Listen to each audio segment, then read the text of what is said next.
हिते breaking news तव्हांखे ॾींदालूं। वॾे वज़ीर सैयद मुराद अली शाह जे सेवण में ॿोॾ मुतासिर इलाइक़नि ॾे दौरे दौरान मोटर ॿेड़ीअ जो तेल ख़तम थी वियो। वज़ीर आला हाउस जे तर्जुमान जो चवणु आहे त पेट्रोल ख़तम थियण मां वाज़िह आहे त वज़ीर आला के ख़ासि इंतज़ाम नाहे कराईंदो। वज़ीर आला जे तर्जुमान मूजिबि मोटर ॿेड़ी जो तेल ख़तम थियण सबबि वॾे वज़ीर सैयद मुराद अली शाह चइनी पासनि खां ॿोॾ जे पाणी में फासी पियो। तर्जुमान मूजिबि वॾे वज़ीर सेवण जे मुख़्तलिफ़ यूनिटनि जो मोटर ॿेड़ी ज़रिए दौरो कयो ऐं बिना इंतज़ामनि जे ॿोॾ मुतासिर इलाइक़नि ॾों दौरो करे रहियो आहे।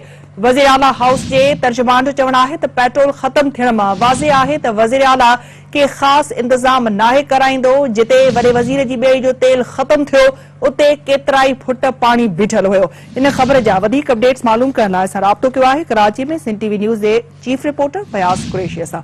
फयाज़, अपडेट कजो, वज़ीर आला हाउस जे तर्जुमान जो इन हवाले सां वधीक छा चवणु आहे? बिल्कुल निदा सिंध वॾे वज़ीर सैयद मुराद अली शाह अॼु ओचितो सेवण जे मुख़्तलिफ़ इलाइक़नि जो दौरो कयो। पहिरीं हेलीकॉप्टर जे ज़रिए मुख़्तलिफ़ इलाइक़नि जो जाइज़ो वरितो। इन खां पोइ दौरे दौरान वॾे वज़ीर ॿेड़ी जे ज़रिए मुख़्तलिफ़ इलाइक़नि में मुख़्तलिफ़ यूनियन काउंसिलनि उन्हनि जो पिणु दौरो कयो।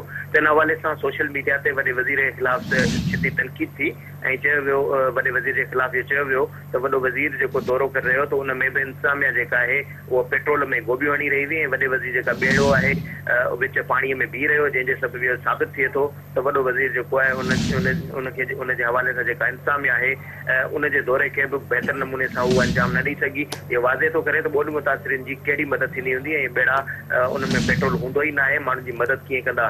त वॾे वज़ीर जे हवाले सां तर्जुमान जेको रशीद चना आहे वज़ीर आला हाउस जो उन वज़ाइती बयान जारी कयो। उनजो चवणु हुयो त वॾे वज़ीर जॾहिं चइनी पासां पाणी में घिरियल जेको इलाइक़ो हुयो उन दौरे ते निकितो ऐं उहो सेवण जो इलाइक़ो हुयो ऐं मुख़्तलिफ़ यूनियन काउंसिल जा जेके इलाइक़ा हुन में ॿेड़े दौरो कयो त ओचितो जेको पेट्रोल जेको ख़तमु थियो त हिन में ज़ाहिर थिए थो त वॾे वज़ीर कंहिं शेड्यूल जे तहत दौरो न कयो, बल्कि हिकिड़ो आम मामूल जो जेको दौरो हुयो जंहिंमें वॾो वज़ीर बिना प्रोटोकॉल ऐं बिना हिकमत मिली जे माण्हुनि वटि पहुचण जी कोशिश कई त उन ते खेसि तनक़ीद जो निशानो बनायो वियो। संदसि चवणो त अहिड़े क़िस्म जी का बि ॻाल्हि न हुई। उहो केतिरा फुट गहरियल पाणी में जॾहिं पहुतो त पेट्रोल ख़तमु थियो। हीउ वक़्तु अवाम जे दुख ऐं तकलीफ़ुनि में अवाम जी मदद करण जो आहे। हिन क़िस्म जी जेका सूरत हाल में माण्हुनि जी मदद करण जे बजाए तनक़ीद करणु इहा सियासी जेका शुबदेबाज़ी आहे ऐं हुकूमत खे।